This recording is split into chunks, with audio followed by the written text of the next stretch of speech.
Madhubabu pension योजना हो बा किंबा इंदिरा गांधी पेंशन योजना हो जेते भी आमर भत्ता टंका पहुँचन जेन आमर बबा बड़मा माने से माने 3 मास हला ना अपेक्षा करी अछन से मानकर बैंक अकाउंट टंका भी जमा नहीं आसबार काहले टंका बैंक अकाउंट नहीं आसबार से विषय वस्तु जानवा एटा देखो ना प्रमेय न्यूज पेपर आज 26 मई रो जेंटा आसीचे पूरा अपडेट आपण माने केनता जानबे जे केके मिलबा टंकाटा आपण माने जानबार आपण कर्तव्य है जेन माने भत्ता टंका आशा करी चलुछन से माने बहुत असुविधा रे अछन बुढ़ा बुढ़ी मन कर तांकर भत्ता टंका ले आशा रे से माने आकोश ताकर जीवन व्याकुल हो गला ना केके मिलबा बोली जेंटा कि आज पेपर आमे अपडेट ऊपर जानमा कि केके टंका सटिंग इनफॉरमेशन मिल पारबा आपण के केके टंकाटा मिलवा चालन से ऊपर टॉपिक रे आमे न्यू अपडेटटा देखि देमा भत्ता मिली नाही दिन पर दिन गड़ी चली यह कने असंतोष मध्य तेजीबारे लागिछि स्वाभाविक कथा जेन माने भी अपेक्षा करछन मासे नि मिला 2 मास तो मिलवार कथा 3 मास ही गला भत्ता टंका बैंक अकाउंट जमा नि होटा केते दुखर कथा national social assistant programme NSAP योजना राज्यर 20 लाख हिताधिकारी मिलुचे भत्ता देखुन आम राज्यर सर्वमोट 20 लाख हिताधिकारी भत्ता टंका मिलुचे से मन 3 मास ला टंका नि मिलवार काहे लाई नि मिलवा से विषय जानमा ओडिसा रो Indira Gandhi national old age pension scheme रे 14,21,160 जन हिताधिकारी रहिचंती सर्वमोट 14,21,160 जन तमाने इंदिरा गांधी पेंशन योजना लाभ पहुंचन 60 वर्ष रु ऊर्ध्व 1,000 टंका मिलुचे एवं 80 वर्ष रु ऊर्ध्व के 1200 टंका मिलुचे बने दर्शा जाइछे सेति मध्ये गंजाम रो सर्वाधिक 95,772 जन हिताधिकारी रहिचंती सर्वमोट हमर ओडिसा रो गंजाम जिला सर्वाधिक जेनटा पेंशन टंका पहुंचन यह सह कटक 77,079 मयूरभंज 77,712 जन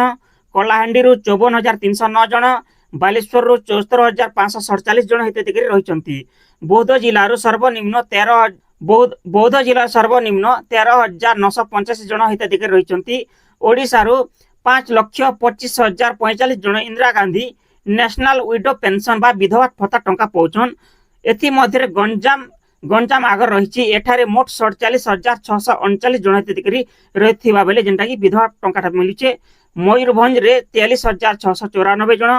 कटक रे 25,004 बालेश्वर रे 23,213 जन रायगड़ा रे 23,879 जन बौद्ध रे सर्वनिम्न 5,422 जन हिताधिकारी रही ओडिशा रो इंदिरा गांधी नेशनल डिसेबिलिटी बा दिव्यांग भत्ता 90,283 जन लोक पाउछंती जेंटा हैंडिकैप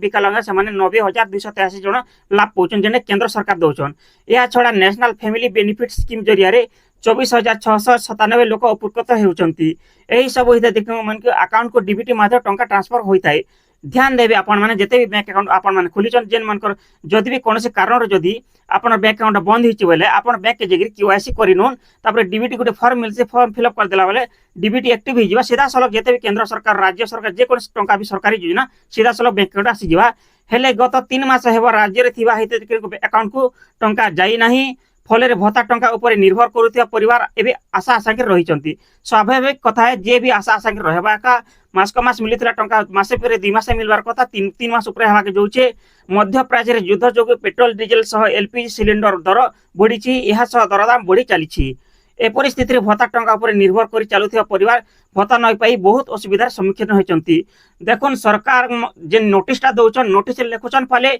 होचे फाले आमे सटीक इनफॉरमेशन जानमा आपण केबे टंकाटा पाइबे भत्ता टंकाटा चालुन से ऊपर आम कथा आमे गोटे वीडियो प्रचार करथिनो सामाजिक सुरक्षा भिन्नक्षम सशक्तिकरण विभाग ओडिशा सरकार गोटे नोटिस जारी करथिले पत्र संख्या होचे 4,544 एनएसएपी हिताधिकारी अवगत निमंते सूचना देथिले आमे गोटे वीडियो भी प्रचार करथिनो सरकार कर कथा तांकर देखुन केनता भूल भटका रहिছে देखुन लिखाइছে पेपर माध्यम रे लेखा काना लिखाइছে आपण माने पढी पारबे देखुन जे लिखाइছে अप्रैल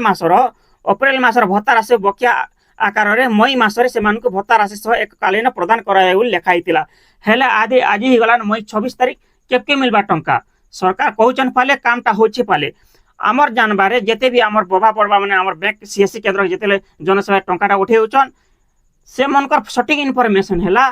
मई 28 तारिख रु आपन के जून पहला सप्ताह 5 तारिख भीतर आपन के बैंक अकाउंट टंका आसी जिबा आपन 100% लिखि नोन जेन बबा बड़मा माने जदी भी तांकर डीबीटी एक्टिव नि करबा वाला बैंक के जोन डीबीटी एक्टिव कर दोन गोटे फॉर्म मिलवा और गोटे केवाईसी एक्टिव कर दोन सीधा सलग जेते भी केंद्र सरकार और राज्य सरकार टंका सीधा सलग बैंक अकाउंट आसी जिबा आशा करू जे हमर वीडियो द्वारा आपण माने किछि सिखबाई मिलथिबा जानि पारथिबे हमर वीडियो केनता लागला गोटे लाइक कमेंट शेयर करबे हमर चैनल सब्सक्राइब करबे धन्यवाद नमस्कार।